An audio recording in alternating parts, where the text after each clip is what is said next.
하나님 말씀 요한계시록 3장 14절로 22절까지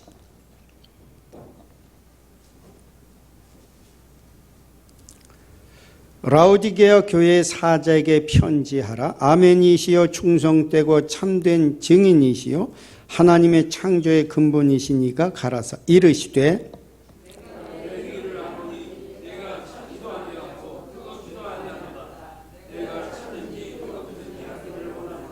내가 이같이 미지근하여 뜨겁지도 아니하고 차지도 아니하니 내 입에서 너를 토하여 버리리라.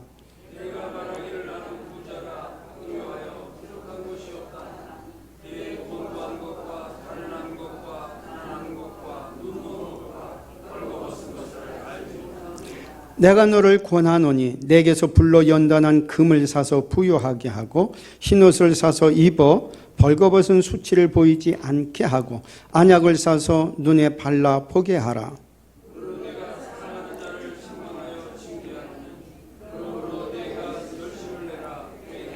볼지어다 내가 문 밖에 서서 두드리노니 누구든지 내 음성을 듣고 문을 열면 내가 그에게로 들어가 그와 더불어 먹고 그는 나와 더불어 먹으리라.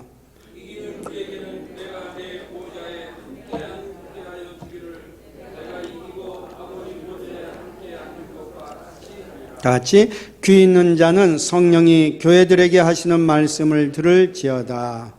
아멘. 오늘도 원근 각처에서 하나님 앞에 오직 경배하기 위해서 나온 성도들에게 하나님의 큰 은혜와 복이 임하기를 주의 이름으로 축원합니다. 오래전에 인도네시아에 파견 근무하던 집사님 부부가 있었습니다. 그런데 이 부인 집사가 몸이 아프다고 자꾸 말을 하니까 이 한국에 귀국을 해서 큰 병원에 가서 진찰을 받는 겁니다. 진찰을 받고 이제 검사를 받게 되었습니다. 그 부인 집사를 데리고 남편이 함께 이렇게 다니는데 옆에 있던 간호사가 자꾸 권면을 합니다. 선생님 그러지 마시고 아니 인도네시아에서 오셨다면서 부인 검사 받을 때 함께 검사 받지요. 또 이번에 나가면은 언제 또 오시겠습니까? 오신 김에 검사를 받으라고 자꾸 권면을 해서 안 받아도 되는데 자두 간호사가 옆에서 그래도 한번 받지요. 그러면서 권면하는 바람에 아프긴 부인이 아픈데 그래서 아니 난 건강한데 하면서 검사를 받았어요. 그래서 검사 다 받고 이제 결과가 나왔어요. 그래서 부인은 위궤양이라고 됐어요. 그래서 아하 큰 병은 아니로구나. 근데 남편은 건강하다고 그래서 아무 이상이 없어서 아니 나는 안 해도 되는데 자꾸 간호사가 받아라 그래서 할 수 없이 내가 받았다고 그랬는데 선생님 위암입니다. 근데 다행스럽게 초기이기 때문에 아무런 증상도 없고 나 건강하다고 그랬는데 검사 결과가 위암 초기로 나와서 그냥 그날로 입원을 해서 수술을 바로 했어요. 지금 같으면 안 되죠. 워낙 지금은 아픈 환자들이 많으니까 한참 오래 또 걸리는데 그 당시만 해도 이렇게 중병 있는 환자들이 또 그때도 물론 많았겠지만은 이렇게 급하게 할 수 있는 기회가 그 당시에는 있었어요. 그래서 건강하다고 생각했는데 진찰하고서 검사 받고 보니까 위암 초기라. 그래서 오히려 아내보다도 아프다고 했던 아내보다도 괜찮다고 해도 건강했던 남편이 큰 수술을 받고 오히려 이렇게 생명을 건졌던 일이 있습니다. 그렇죠? 건강하다고 해도 우리가 검사해 봐야 아는 것처럼 오늘 우리들도 마찬가지요. 오늘 영적 건강도 점검해 봐야 됩니다. 오늘 특별히 대의사이신 영적 대의사이신 예수님이 이 7 교회를 진찰을 하고 검사를 해본 결과 오늘 요한계시록 이 3장에 특별히 오늘 우리가 공부하고자 하는 말씀 듣고자 하는 라오디게아에 대한 우리 주님의 진찰과 검사 결과가 기록되어 있는 것입니다. 오늘 말씀을 통해서 저와 여러분의 영적 상태를 진단하기를 주의 이름으로 축원합니다. 오늘 본문은 소아시아 7교회에 주님이 나타나셔서 그들을 진찰하시고 검사한 결과를 한 교회 한 교회마다 말씀해 주셨는데, 오늘 일곱 교회 가운데 마지막 7번째 라오디게아 교회의 진단과 주님께서 처방한 처방책은 무엇인가 하는 것입니다. 이 라오디게아 교회의 문제가 무언가 하면은 신앙생활에 적극적이지 않았다는 사실입니다. 오늘 본문에서 예수님께서 15절에서 뭐라고 말씀하고 있는가 하면 네가 차든지 덥든지 해라. 왜 그냐 하면은 내가 너의 행위를 안다. 너는 지금 상당히 지혜롭게 이쪽 바란쪽 저쪽 바란짝 그래서 치우치지 않게 신앙생활한다. 상당히 지혜롭게 신앙생활하는 것 같지만은 예수님 이렇게 말씀하셨어요. 내가 너의 행위를 안 하니 너는 차지도 아니하고 뜨겁지도 아니하고 그래서 미지근하단 말이죠. 나는 내가 차든지 뜨겁든지 하기를 원하노라. 확실하기를 원한다는 겁니다. 사랑하는 성도들이요, 신앙생활이 확실하기를 주의 이름으로 축원합니다. 라오디게아에게 왜 이 말씀을 주셨는가 하면은 원래 이 라오디게아 도시는 물을 사용하는 데 있어서 헤아라폴리스라고 하는 온천지로부터 뜨거운 물을 끌어다가 사용을 했어요. 약 9km 정도 되는데 시작할 때는 뜨거운 물이었는데 수로를 타고 9km 와서 보니까 물도 물론 식지요. 또 골로새로부터 찬물을 끌어왔습니다.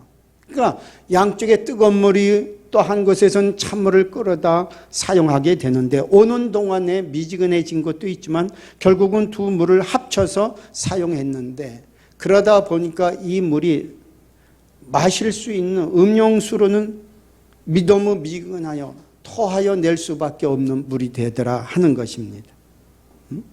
도저히 마실 수 있는 물이 되지 않은 것입니다. 그래서 예수님께서 라오디게아 도시 사람들, 특별히 교인들이 잘 알아들을 수 있는 이 말씀을 한 겁니다. 외국 사람들이 우리 한국에 와서 많이 놀라는 것들이 있지만 그 중에 음식 문화, 음식을 먹으면서 깜짝 놀라는 게 하나 있다 그래요. 뭔가 하면은 아니 외국 사람들은 뜨거운 음식을 먹으면 식혀서 이렇게 먹는데 우리나라 한국 사람들은 뜨거운 걸 식혀서 먹는 거 아니고 그냥 더 뜨겁게 해서 먹더라는 거예요. 뚝배기에다 펄펄 끓는게 해서 그 조금 식으면 다시 끓여 가지고 오라고 그러고 그리고 펄펄 끓는 그거를 먹으면서 아이고 시원하다 그런데 냉면도 찬 냉면에 면을 갖고 오는데 그것만은 갖고 오는 게 아니고 거기다 얼음을 동동 띄어가지고 그래서 음식을 먹어요. 그래서 냉면 또 아주 뜨거운 육개장 이렇게 외국 사람들이 놀랜대 그러잖아요. 우리 한국 사람은 뜨겁든지 차갑든지 그래야 이 음식도 맛이 있단 말이죠. 예수님은 지금 그 말씀을 하시는 거예요. 너희 물도 토하여 낼 만큼 미지근하면 토하여 내지 않느냐. 너희 신앙이 뜨거워야 된다는 거예요. 확실해야 된다는 거예요. 미지근하다. 미지근하면은 어떤 일이 일어나는가? 첫째는 미지근하면 부패하기 쉽다는 겁니다. 차갑든지 뜨겁든지 그러면은 미생물이 거기서 병균이 살 수가 없는 거죠. 그런데 미지근하면은 병균도 많이 발생을 해요. 겨울에 눈이 많이 오고 날씨가 추우면은 내년에 농사가 대풍이겠다. 왜? 병균도 죽고 눈도 많이 와서 아주 풍성한 한 해가 되리라. 미리 그거는 이야기를 한단 말이죠. 그런데 날씨가 따뜻하다. 겨울 날씨가. 눈도 별로 안 오고 날씨가 따뜻하다. 그러면 걱정인 거죠. 병균이 많이 생기고 질병이 많이 생긴단 말이죠. 그러니까 우리 신앙도 마찬가지입니다. 우리가 하나님 말씀에 굳게 서서 뜨거운 믿음을 가지고 열정을 가지고 신앙생활을 하면은 악한 마귀 왔다가도 도망갈 줄로 믿습니다. 그런데 죄도 물리칠 수 있는 뜨거운 믿음과 열정이 있는데 그렇지 아니하고 믿음 있는 것인지 이게 없는 것인지 있는 것도 같고 없는 것도 같고 거기에 죄가 자라나는 것입니다. 거기에 악한 악령이 틈을 타는 것입니다. 그래서 주님은 뜨거운 확실한 신앙생활을 하라는 사실입니다. 사랑하는 성도들이요, 그러므로 우리는 확실하게 세상 사람들이 볼 때 저 사람은 참 예수 믿는 사람이야, 이런 인정받기를 주의 이름으로 축원합니다. 또 미지근하다, 이 말은 다른 말로 하면은 말씀에 대해서, 진리에 대해서 무관심한 상태를 말씀하고 있습니다. 신앙생활에 미지근하면은 하나님의 징계를 받아도 이게 징계인지 이게 채찍질인지 깨닫지를 못해요. 이게 지금 내가 사명 감당하는 것인지 잘하고 있는 줄만 알지 그렇지 않다는 것입니다. 미지근하다. 이 라오디게아 교회는 하나님 말씀에 대해서 관심이 없었어요. 하나님 말씀에 대해서 뜨겁지도 않고 확실하지 않았어요. 말씀을 듣기 전이나 말씀을 들은 후에나 그 삶에 아무런 변화가 없습니다. 오늘 말을 하면, 다시 말하면 설교 말씀을 듣고 예배를 드리러 와서 말씀을 들었어요. 설교를 들었어요. 나가면서 그 삶이 변화가 돼야 되는데 설교를 듣기 전이나 설교를 들은 후나 그 삶에 아무런 변화가 없어요. 미지근한 말입니다. 미지근하다는 신앙입니다. 우리는 하나님 말씀을 들으면 반응이 있어야 할 줄로 믿습니다. 확실한 반응이 있어야 돼요. 라오디게아 교회는 세상에 대해서는 아주 민감했어요. 세상의 유행에 대해서는 아주 잘 따라갔어요. 돈도 있죠. 부자였거든요. 그러니까 세상에 대해서는 아주 민감하고 세상에 일어나는 일에 대해서는 아주 많은 것을 알고 있었어요. 오직 하나님 말씀에만 반응이 없는 거예요. 하나님 말씀에만 미지근한 겁니다. 왜냐하면 이들은 이렇게 생각했어요. 교회 오고 예수를 만나 신앙생활하는 것은 이 땅에서도 사명 감당 잘하다가 천국 가야 되는 건데, 이 사람들은 천국 가기 위해서 하나님 나라의 주인공 되기 위해서 신앙생활하는 것이 아니라 이 세상 열심히 살다 보니까 힘이 들어요. 피곤해요. 그렇기 때문에 교회에 나오는 것은 피곤한 심신을 좀 쉬고 싶어서 교회에 나오는 것이. 그러다 보니까 교회의 설교가 부담이 없어야 돼요.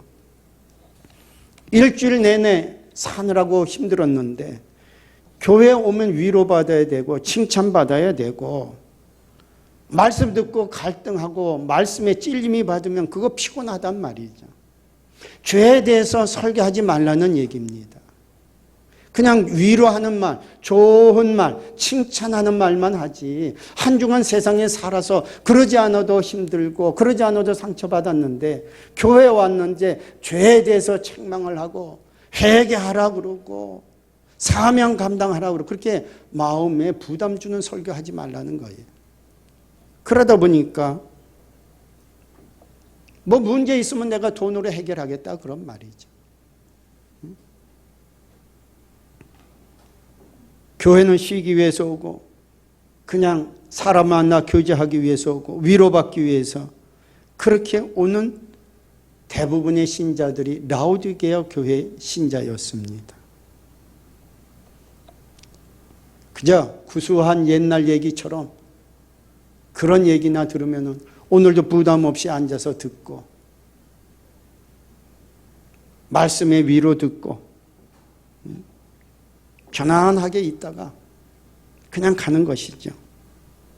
그 상태를 주님은 미지근하다. 박윤선 박사는 이 상태를 가지고 이것이 되지도 못하고 된 줄로 아는 가증한 행위와 신앙의 태도라고 말을 했습니다. 우리는 하나님 말씀대로 살려는 몸부림이 있어야 할 줄로 믿습니다. 열심히 사는 거 참 잘하지만 그 열심히 살아가려고 하는 그것조차도 하나님 말씀대로 잘 살려고 하는 것이 되어야 하는 것입니다. 세 번째로 미지근하다. 이것은 우유부단한 상태를 말합니다. 뭔가 문제를 만났을 때 결단하고 나가야 되는데 결단이 부족하고 모든 일에 이렇게 할까 저럴까 할까 아침과 저녁에 결정이 달라집니다. 결정을 못해. 마치 엘리야 시대에 어떠했습니까? 엘리야가 갈멜산상에 이스라엘 백성들을 불러 모았죠. 거짓 선지자 850명을 불러 모았습니다. 그리고 대결을 합니다.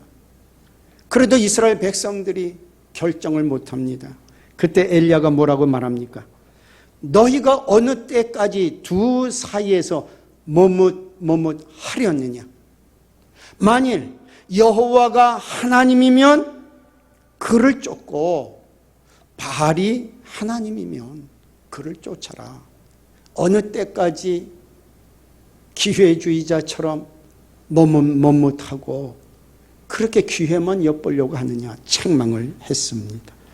그래도 이스라엘 백성들은 한마디도 하지 않았다고 그랬어요. 그 말씀을 듣고도 엘리야의 불같은 설교를 듣고도 한마디도 대답을 안 했습니다. 이것이 미지근한 신앙입니다. 사랑하는 성도들이요, 오늘 우리는 우유부단한 이쪽도 아니고 저쪽도 아니고 머뭇거리는 그러나 결단력이 부족한 신앙생활이 아니라 항상 언제나 하나님 편에 서기를 주의 이름으로 축원합니다. 분명해야 되는 것입니다. 예수님은 신앙에 내 딴에는 광적인 신앙생활을 하지 아니하리라. 세상 사람들한테도 미움받지 아니하리라. 천국은 가야 되겠고 세상으로부터 미움은 받지 않으려고 양쪽 다리 걸쳐서 지혜롭게 신앙생활을 하는 것 같지만 주님은 중심을 아시기 때문에 그러한 너를 미지근하다고 책망하시며 결단하지 아니하면 내 입에서 토하여 내치리라고 분명하게 말씀하고 있는 것입니다. 신앙생활의 중간지대는 없습니다. 주님이 나를 위해서 십자가에 죽기까지 주의 사랑을 베풀어 주셨습니다.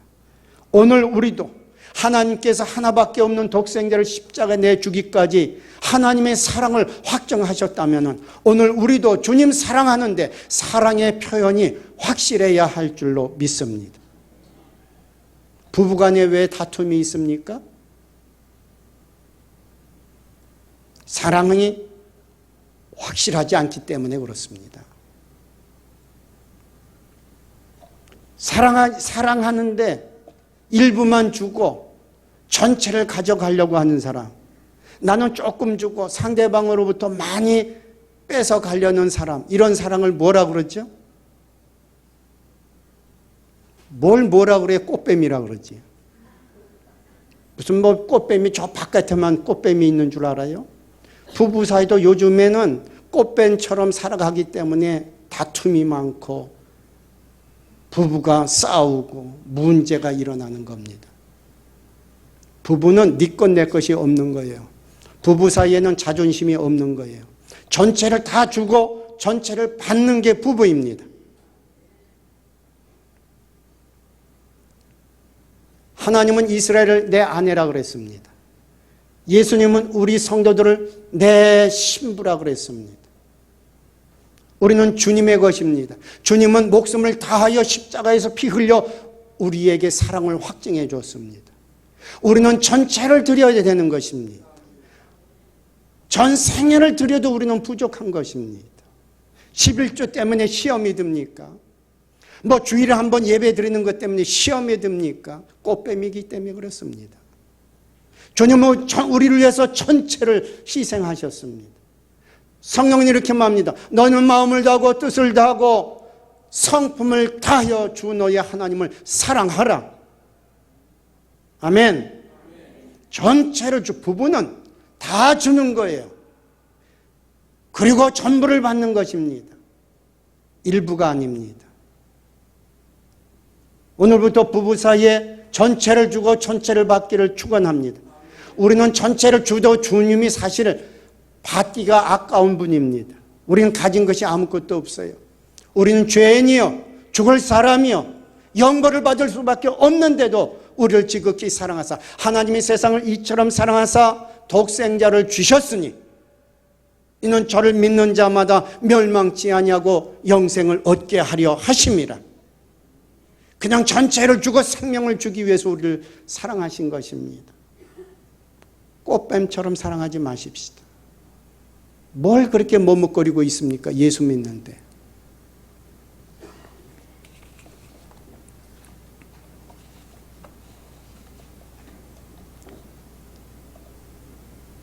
이 라오디게아 교회는 자신들의 영적인 상태를 알지 못했습니다. 그들은 외적인 것만 자랑했습니다. 이렇게 말합니다. 내가 말하기를 나는 부자라 부여하여 부족한 것이 없다 하나 네 공고한 것과 가련한 것과 가난한 것과 눈먼 것과 벌거벗은 것을 알지 못하도다 말씀합니다. 라오디게아 성도들은 자기 영적인 상태를 바로 볼 수 있는 능력이 없었습니다. 왜냐하면 자기 외적인 것이 풍성했기 때문에 물질로 풍성하지요, 건강하지요, 지위 있지요. 그러다 보니까 이 영적으로 너무도 태평하고 영적인 하나님 말씀 무관심 속에 하나님 뜻과는 무관심한 삶을 살아가고 있는 것입니다. 그러다 보니까 주님 보실 때는 크게 불쌍한 것입니다. 그렇게 살면은 지옥 가는 것입니다.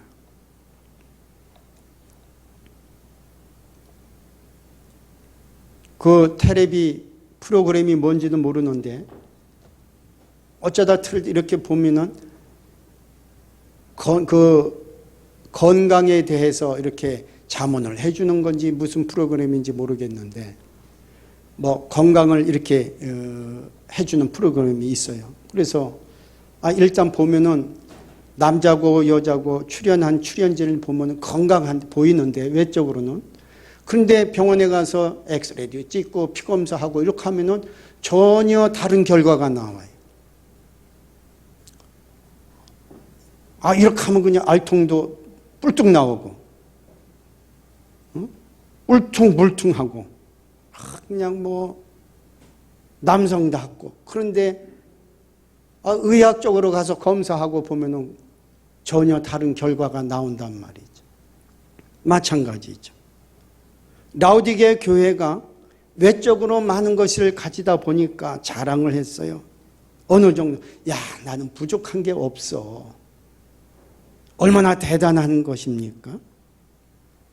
나는 부족한 것이 없도다. 그런데 예수님은 그렇지 않다는 것입니다. 너의 공고하고 가련하고 불쌍하다는 거죠. 가난하고 돈이 많다 그러는데 가난하다 그러고 고급 인류 옷을 브랜드 옷 입고 있는데 이거 벌거벗었도다. 근데 그걸 모르는도다. 전쟁에 의해서 이 모습은요, 우리 예수님이 이렇게 말씀하신 거예요. 전쟁에서 져서 포로로 끌려가고 있는 그 포로의 모습을 말씀하고 있는 겁니다. 바벨론 느부갓네살에 의해서 남유다가 망했지요. 그리고 왕으로부터 백성들이 다 쇠사슬에 끌려 포로로 끌려가면 얼마나 비참합니까? 두 눈이 다 뽑혔습니다. 왕복을 다 뺏겼습니다. 쇠사슬에 묶였습니다. 맨발로 끌려가는 것입니다. 지금 그 모습입니다. 영적 전쟁에 패배한 사람도 똑같습니다. 남은 것은 불쌍한 가련함입니다. 진자는 이긴 자의 종이 된다고 성경은 말씀하였습니다. 그러므로 우리는 영적 전쟁에서 이겨야 되는데 지금 라오디게아 교회의 모습은 영적 전쟁에 패한 패잔병의 모습이라고 하는 것입니다. 악한 사단 마귀 국리를 여기지 않습니다. 불쌍히 여기지 않습니다. 저들의 목적은 빼앗는 것이고 죽이는 것이고 지옥까지 끌고 가는 것이 목적이기 때문에 아주 무자비하고 잔인합니다. 그러므로 우리들은 이 영적 싸움에서 이겨야 할 줄로 믿습니다. 그리고 예수님께서 이 진단을 하신 다음에 뭐라고 말씀하셨느냐? 이렇게 말씀했어요.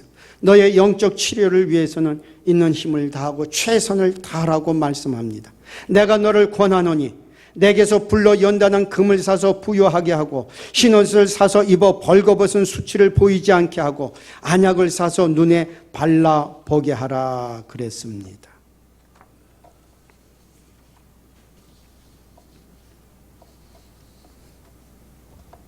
책망으로 끝냈다 그러면은 문제가 있을 텐데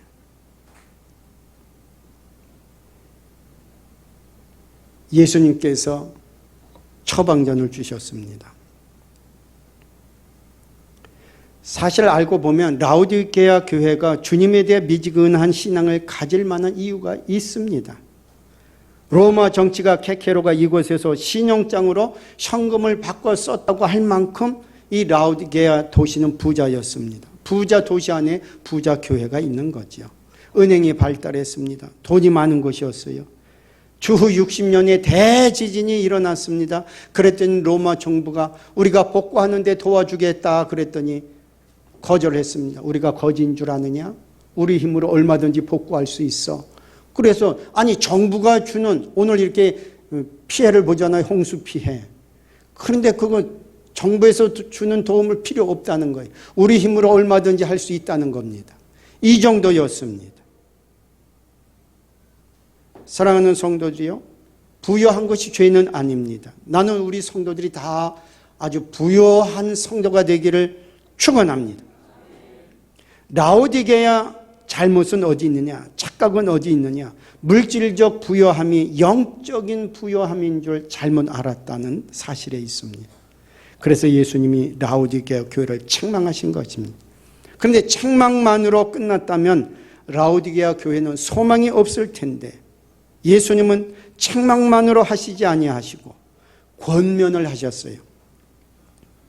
권면이 없었다면 라오디게아 교회는 큰 최악의 상태로 끝나는 것일 텐데 의사가 이렇게 얘기하죠. 환자한테 선생님 술 끊으세요. 담배 끊으셔야 됩니다. 담배. 음식도 너무 기름진 거 먹지 말고 그리고 꼭 운동하세요. 운동.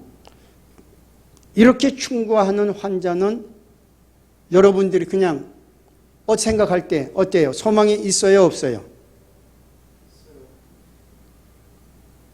소망이 있는 말이죠. 술을 끊으면 건강해진다는 거고 담배 끊으면 건강해진다는 거죠. 아직은 건강해질 여지가 있으니까 음식 가려서 먹으라는 거죠. 그리고 운동하라는 겁니다. 그런데 의사가 이렇게 얘기해요. 아니, 선생님 알아서 하세요. 아니 그냥 하고 싶은 거나 그냥 다 하세요. 그게 무슨 말이에요? 소망이 있다는 말이에요? 없다는 말이에요? 그냥 알아서 해. 영적으로도 똑같은 거죠.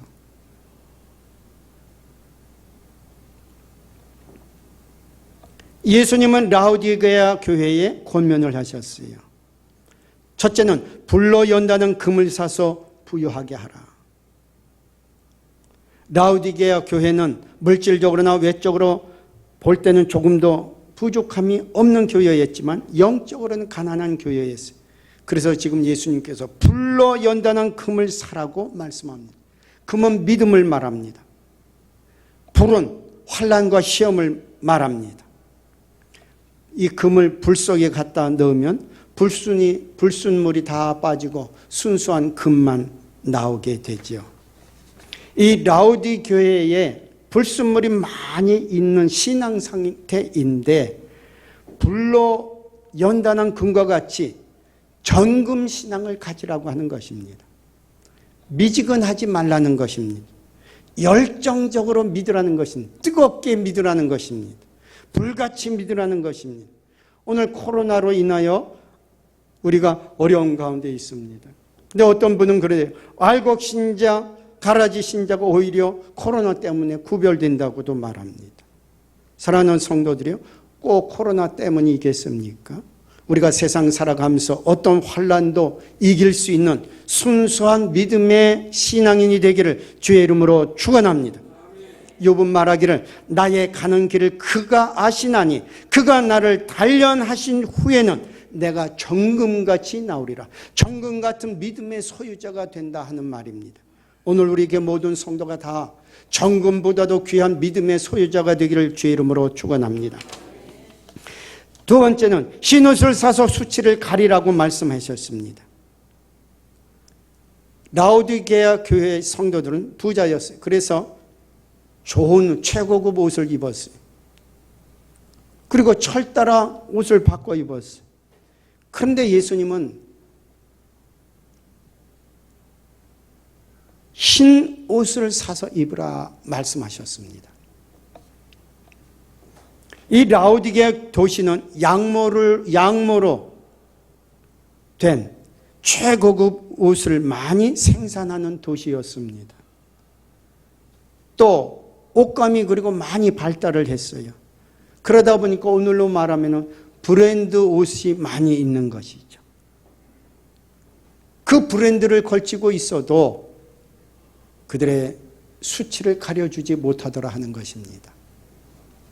그래서 골고다 언덕의 십자가에서 흘리신 예수님께서 흘리신 예수의 보혈로 말미암아 주시는 의의 옷, 그리스도의 의의 옷, 구원의 옷을 입으라고 하는 것입니다. 예수님께서 주시는 구원의 옷을 입을 때에야 우리는 하나님 나라에 들어갈 수가 있는 것입니다. 육신적인 부요와 철따라 넘치는 옷을 입었지만은 영적으로는 벌거벗은 수치를 알지 못했습니다. 그래서 예수님은 흰옷을 사서 입으라. 내가 십자가에 흘린 피로 씻고 내가 주는 의의 옷을 입으라 말씀하는 것입니다. 아담과 하와가 에덴 동산에서 하나님 먹지 말라고 하는 선악과를 따먹고 범죄했을 때 그들의 눈이 자기의 벌거벗은 모습을 보게 됐습니다. 그래서 숲속에 들어가서 숨고 무화과 나뭇잎을 취하여 자기들의 수치를 가리려고 했는데 하루가 지나기 전에 벌써 다 시들어지고 수치가 계속해서 드러납니다. 그때 하나님께서 찾아오시더니 짐승을 잡아 그 피가 뚝뚝 떨어지는 가죽 옷을 해입혀 그들의 몸을 가려주니 그때서 부끄러움이 가려워졌습니다. 오늘도 마찬가지입니다. 세상에 아름다운 옷, 브랜드 옷, 훌륭한 옷 많이 있지만 그런 것으로 우리의 수치가 가려워지지 않습니다. 우리의 벌거벗은 몸이 가려워지는 것이 아닙니다. 오직 예수님께서 주시는 그리스도께서 주시는 옷을 입어야 우리의 죄가 가리워지고 우리가 구원받는 줄로 믿습니다. 셋째로 안약을 사서 눈에 발라 보게 하라 그랬습니다. 이 라우디게아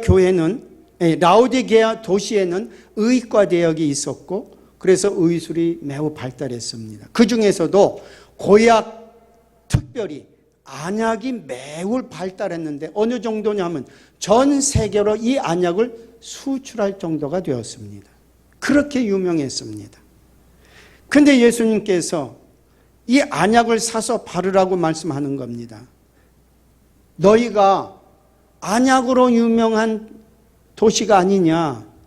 너희가 육신의 눈병을 고치기 위해서는 안약을 써서 바르는 것처럼 마찬가지로 너희의 영적 눈이 지금 병이 들어 보지 못하니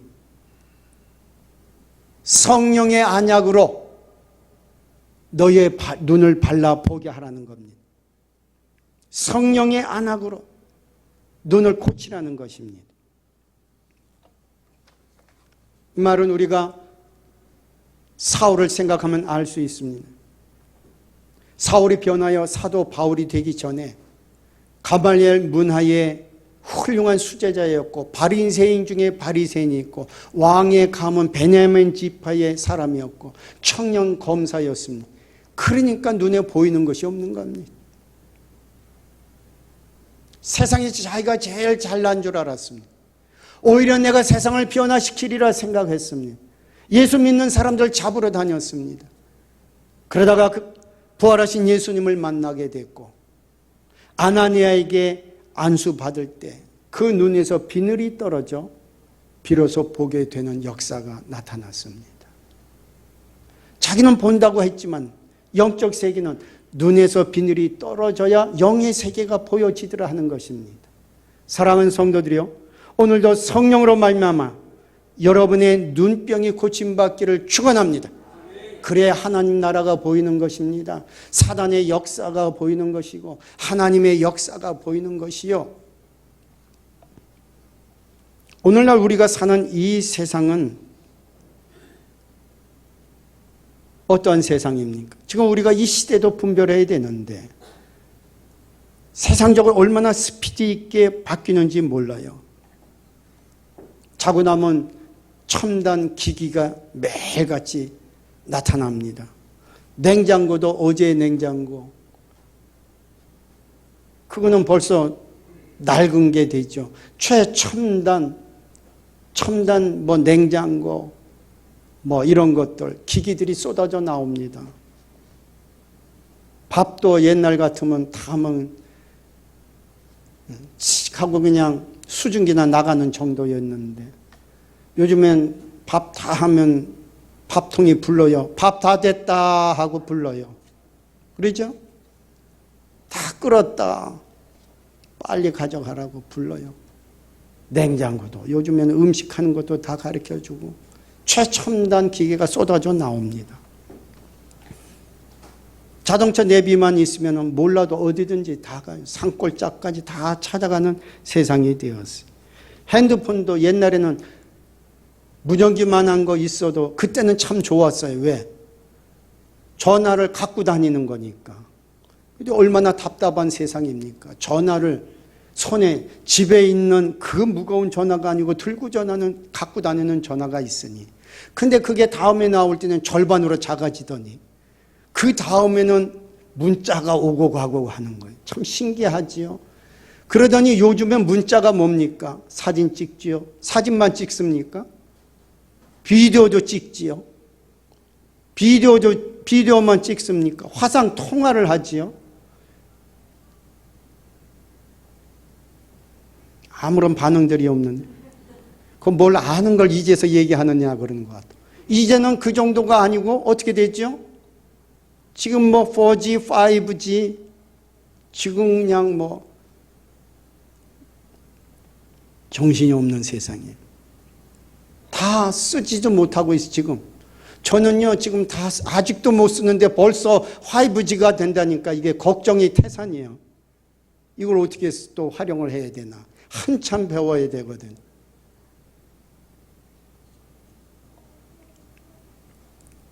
시대가 이렇게 빨리 변합니다. 그러나 중요한 것은 첨단 기계에 변하는 게 중요한 게 아니고 시대를 분별할 수 있는 눈이 있어야 되는 것입니다. 영적 세계를 볼 줄 알아야 되고 사단의 역사, 하나님의 역사를 분별할 수 있어야 됩니다. 안과가 발달하고 좋은 안약을 수출까지 했지만 그것들이 라오디게 교회의 성도들의 영의 눈을 밝혀주지는 못했습니다. 오늘날 의술이 아무리 발달해도 약이 발달하고 의술이 발달하지만 그것이 우리의 영혼과 무슨 관계가 있습니까? 우리의 영의 눈을 수술하여 보게 해줄 수 있습니까? 그렇지 않습니다. 세상은 초스피드로 변하는데 하나님의 말씀을 아는 지식은 갈수록 메말라지고 가뭄처럼 기근의 때가 되었습니다. 먹고 마시는 거 없어 기근이 아니라 하나님의 말씀이 없어 기근이라고 그랬어요. 하나님의 말씀이 없어서 기근입니까? 성경을 두고도 믿지 않기 때문에 하나님의 말씀에 무관심하기 때문에 오늘도 기근이 있는 것입니다. 사랑하는 성도들이요, 우리는 시대를 볼 줄 알아야 되는데 성경은 우리는 지금 인류 역사의 마지막 끝을 살고 있다고 말씀합니다. 예수님의 재림이 문 앞까지 와 있습니다. 여기 그림을 보십시오. 예수님께서 문을 노크하고 있는 모습이 있죠. 그런데 이제는 이 성도들까지도 예수님의 재림을 믿지 않고 있습니다. 예수님의 재림을 기다리지도 않고 있습니다. 근데 주님이 이렇게 말씀하십니다. 내가 문 밖에 서서 두드리노니. 인류 역사의 종말의 때에 우리는 와 있습니다. 이 사실을 우리가 보기 위해서는 기도해야 하는 것입니다. 우리 기도할 때 영의 눈이 열리는 걸 믿으시기 바랍니다. 또 하나는 말씀으로 보는 것입니다. 오늘 이 말씀을 우리가 읽고 있습니다. 성경, 다시 말해서 하나님의 말씀을 볼 때 나의 영적 상태를 올바로 볼 수 있게 되는 것입니다. 책망을 하셨습니다. 성경에 보면 책망은 헬라어로 엘렌코인데 단지 꾸짖고 책망하는 것으로 끝나는 것이 아니라 잘못한 사람을 설득시켜서 잘못을 깨닫게 하고 회개하게 하고 그리고 변하게 하는 것입니다. 그것을 책망이라고 말합니다. 성도를 그냥 내버려 두는 것은 망하게 하는 것입니다. 오늘 우리 이 시대 최대의 비극은 뭔가 하면은 이 강단에서 책망이 사라졌다는 시대가 된 것입니다. 오늘도 귀에 듣기 좋은 말, 위로의 말, 칭찬의 말, 이 말 듣기를 원하지만 그 말 한다고 좋은 설교가 되는 것은 아닙니다. 물론 우리 주님은 위로도 하시고 칭찬도 하십니다. 그러나 잘못한 것은 책망도 하십니다. 징계가 없으면 사생하라 그랬습니다. 오히려 책망이 있기에 하나님은 우리를 사랑하는 걸 믿으시기를 바랍니다. 오히려 실상을 알게 해주는 설교야말로 가장 좋은 설교인 것입니다. 수술을 해야 할 환자를 놓고 괜찮다고 전해주는 의사는 결단코 좋은 의사가 아닌 것입니다. 아파도 수술을 해야 살아나는 것이고 아파도 잘라내야 그 환자는 살아나는 것입니다. 사랑하는 성도들이요, 이제 말씀을 마칩니다. 오늘 이렇게 예수님께서 문 밖에 서서 두드리고 있습니다. 홀만 헌트가 그린 유명한 그림입니다. 세상의 빛 대신 예수라는 제목이 있는 그림이 있지요. 지금 예수님이 손에 등을 가지고 문 밖에서 두드리고 계시죠. 이 헌트의 친구들이 이걸 보면 아니 여보게 근데 여기에 뭔가 하나가 없네. 여기에는 있는지 모르겠네. 뭐가 이 문고리가 없는 거예요. 문고리. 왜 문고리가 없습니까? 우리 주님은 우리의 마음의 문을 강제로 열고 들어오시는 분이 아닙니다. 주님의 노크스를 듣고 그 마음의 문을 여는 것은 우리에게 달려 있습니다. 오늘 우리가 이 하나님의 말씀을 듣고 우리가 그 주님을 영접하여 주님과 함께 더불어 신앙생활을 결단한다면 우리 주님께서는 큰 은혜와 축복을 주실 것입니다. 우리 주님 이렇게 약속을 하여 주셨습니다. 첫째는 내가 함께 하겠다는 것이다. 문을 열면 나는 그에게로 들어가 그와 함께 하겠다는 것이죠.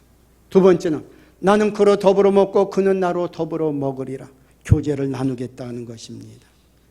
그리고 세 번째가 무엇입니까? 승리와 영광을 안겨주리라. 나와 함께 보좌 앉아 다스릴 것이라.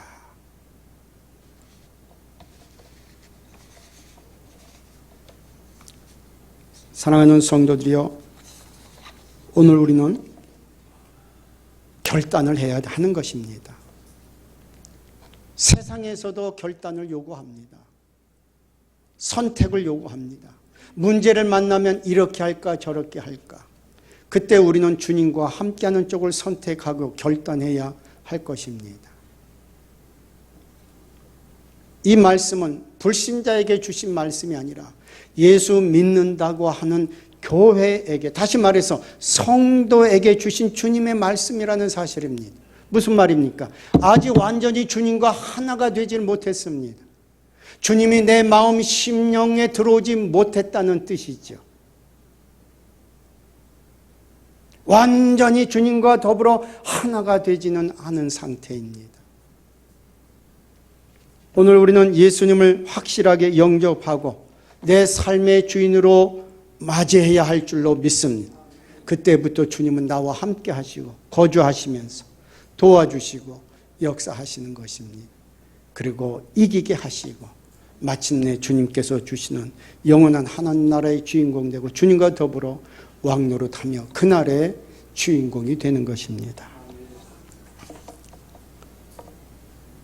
확실하게 신앙생활을 미지근하게 하지 말고 뜨겁게 열심을 내라. 열심을 내라. 뜨겁게 하라.